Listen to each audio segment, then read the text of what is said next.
Buenas, mi nombre es Keramsi Sánchez y vamos a proceder a explicarles o a presentarles nuestro proyecto de Domino Bot.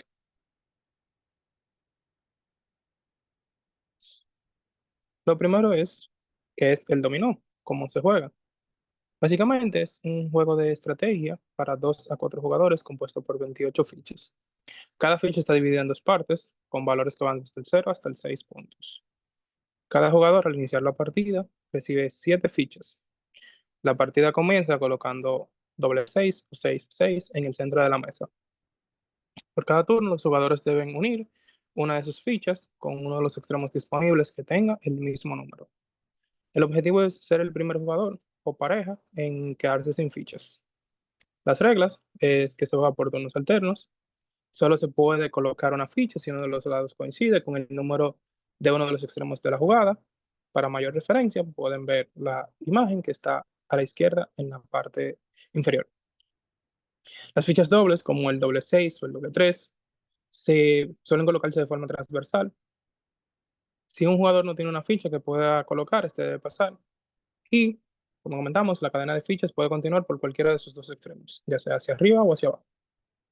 Para finalizar el juego, pueden pasar dos escenarios. Ocurre una victoria, que es cuando gana un jugador o pareja, que coloque todas sus fichas o se quede sin fichas en su mano. O en dado caso de un juego cerrado o tranque, que es cuando ya no se pueden jugar más fichas. Y entonces, en este caso, gana quien tenga el menor cantidad de puntos en sus fichas. Para nuestro robot que juega dominó, este es nuestro primer paso, que es nuestro diagrama eléctrico. En la primera parte tenemos la distribución de energía que se complementa con la energía o la fuente de alimentación. En este caso, fuente de 110 voltios a 24 voltios con 15 amperios. Como pueden ver en el diagrama, este se alimenta de las tres fases, línea, neutro y tierra, y de estas salen tanto el VCC o nuestro voltaje positivo y nuestro GND o nuestro voltaje negativo 24 voltios.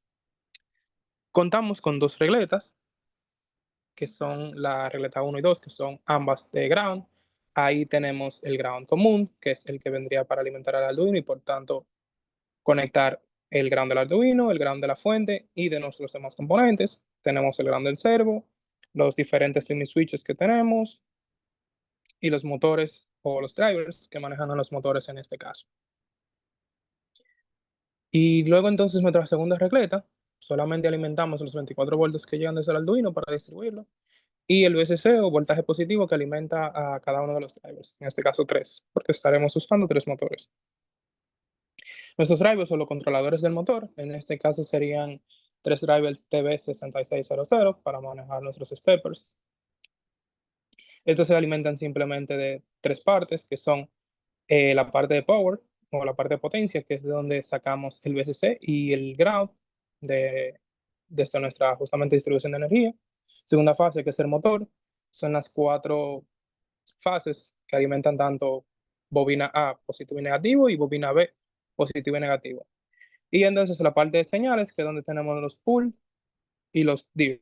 En este caso, aunque están habilitados los enables para nuestro robot, no son completamente necesarios, pero lo conectamos de igual manera. Como sensores tenemos tres limit switches que igual tienen dos entradas, que son el ground, para ponerlos en el punto común, y el signal, que sería la señal que le manda el Arduino. En este caso estamos usando los normally close, para que una vez toquen el Arduino, este pues se abra y responda a la señal. Por último tenemos el servo, que en este caso será el de nuestro gripper, que se alimenta igual del común o ND, el VCC y el comunicación o señal, que es de donde el Arduino mandará señales a este. Es importante mencionar que nuestro Arduino produce los 5 voltios suficientes y maneja los niveles de corriente necesarios para poder manejar nuestro servomotor de manera eficiente, y es por eso que no usamos ningún tipo de buck converter, ni ningún transformador, ni ninguna otra tecnología de reducción para sacar 5 voltios específicos, sino que estos lo estamos sacando, como se pueden fijar a la derecha, donde dice VCC Servo, los 5 voltios directamente del Arduino. Nada, el bill of material o algunos de los materiales que necesitamos para esto fueron la fuente de alimentación, este pernema 23, en este caso ese es el que va en la cintura, este pernema 17,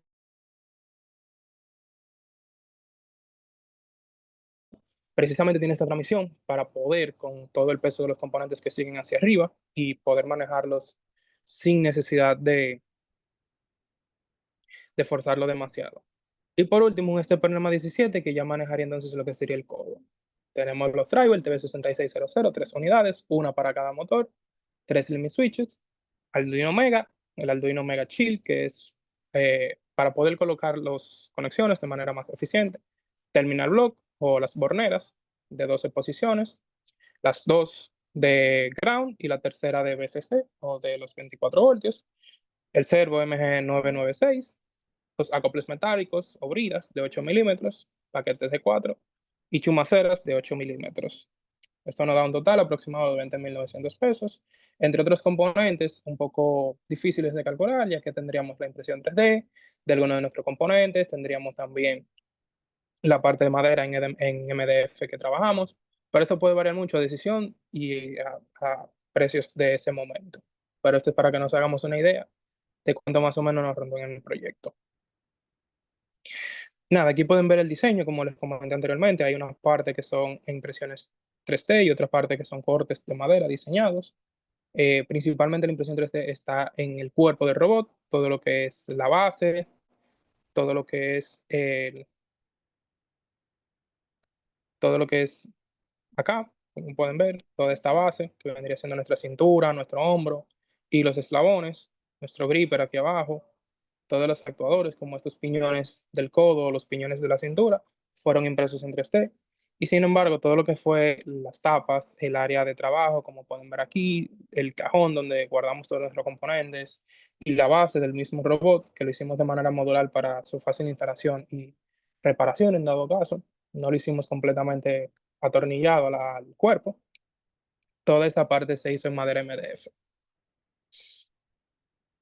Entonces, para poder seguir explicando cómo funciona ese robot, principalmente necesitamos saber lo que es la cinemática inversa y la cinemática directa.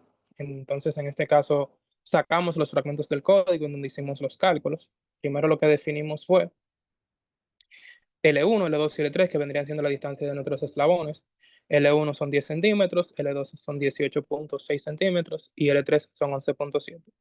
Si nos vamos atrás, podemos ver que L1 viene siendo desde la base, que vendría siendo esta línea de aquí hasta donde está el primer eje, que sería L1, los 10 centímetros. L2 vendrían siendo los 18 centímetros de acá. Y luego L3, este último eslabón.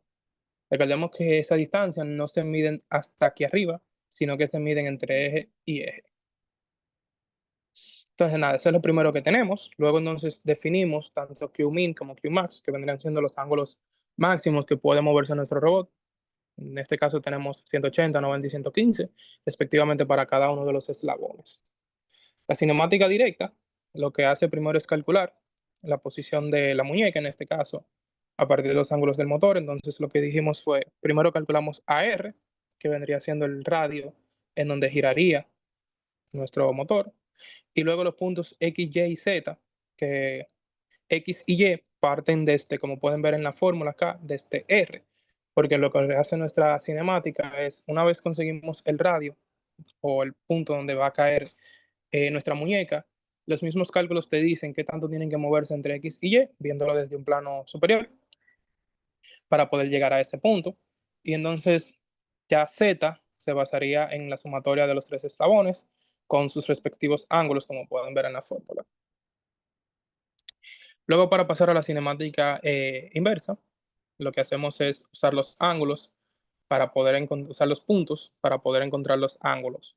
Por eso es que ven aquí que el primero que usamos es θ1, que es donde usamos solamente el arco tangente de los puntos X y Y. Eso es una relación matemática para poder encontrar cuál es ese ángulo.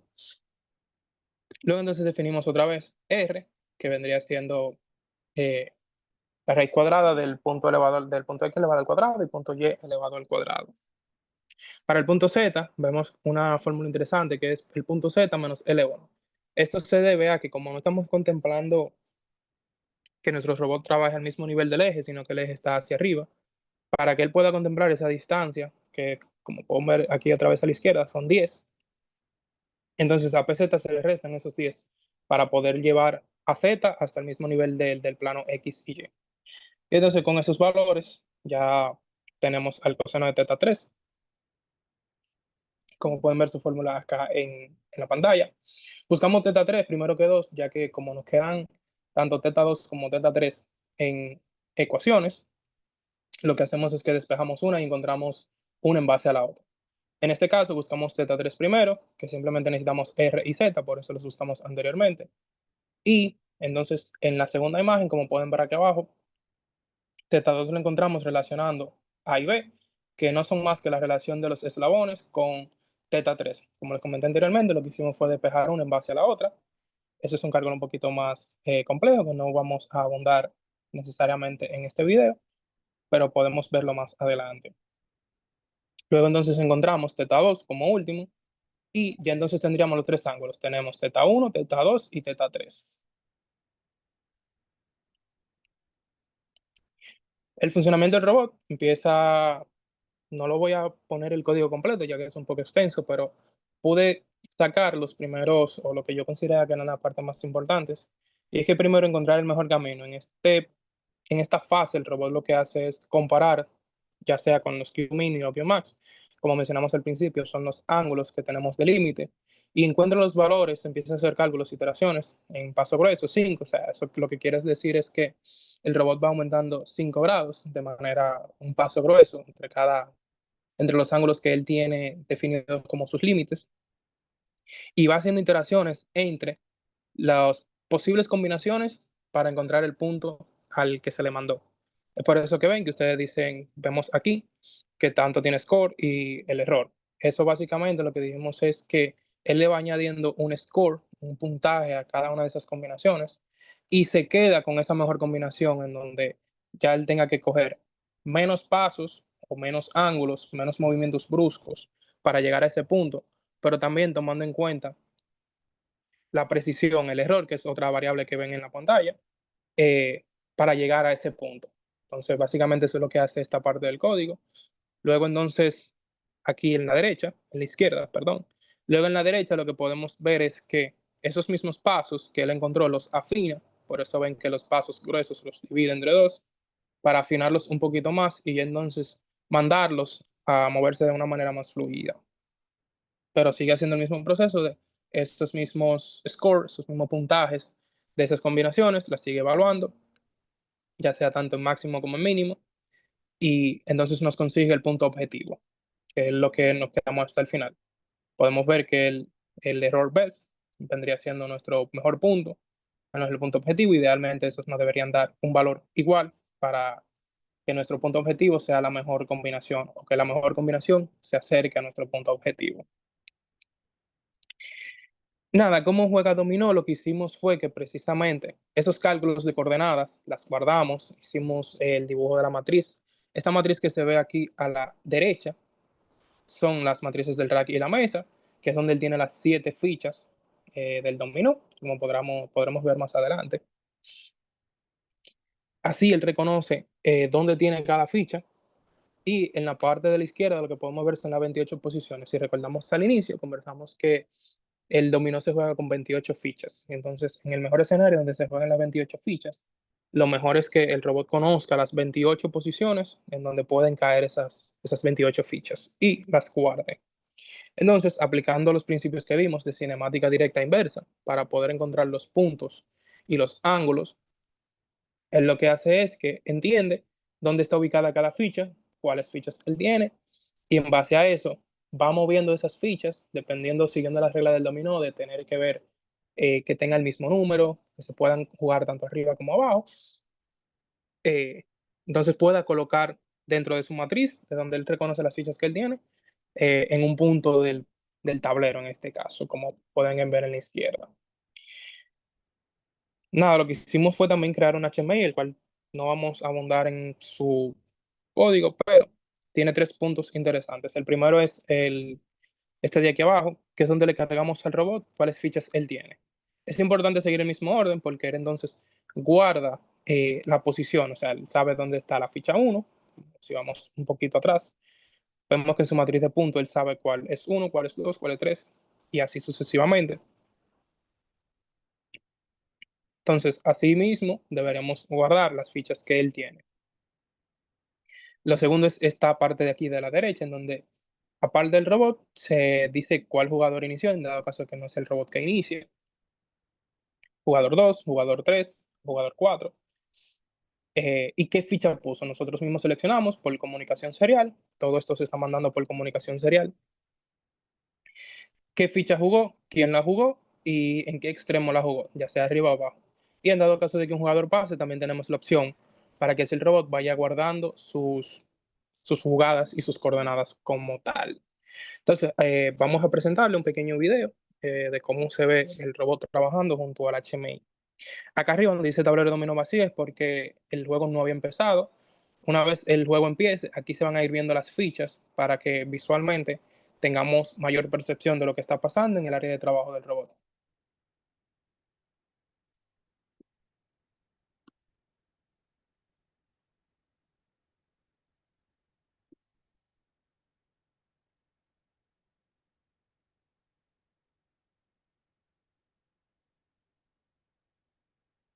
Entonces aquí pueden ver el timelapse. Lo pusimos un poco rápido ya que no queremos que el video se alargue mucho. En este caso, la mano había empezado con el robot, eh, poniendo el doble 6. Tenemos que esperar que él haga el home. Como pueden ir viendo también en la pantalla acá, se van guardando cada una de las fichas que se van jugando en el tablero. Y por eso el robot sabe cuál ficha jugar y dónde jugarla. Es importante que el usuario le vaya comunicando por serial dónde se están jugando las fichas, ya sea arriba o abajo, porque así es lo que va reduciendo esas coordenadas, porque ya las tiene como jugadas, por donde ya él sabe que ahí hay una ficha y lo que va es a la coordenada siguiente.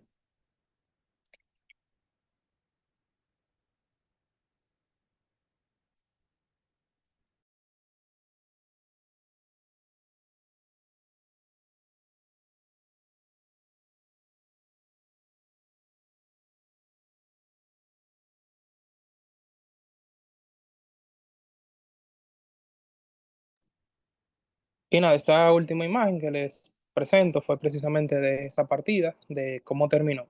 Si se pueden fijar a la derecha, en la parte inferior, vamos viendo todas las variables de cuando él llega a home, de cuando él coloca la ficha, donde está, donde calcula las coordenadas, donde él tiene que moverse para completar la ficha y si te dice si fue satisfactorio o no. Como pueden ver, ya aquí está presentado cómo quedaba el tablero a medida del robot, las fichas que quedaban en el robot y las fichas que se jugaron una última vez. Eso sería todo. Muchas gracias.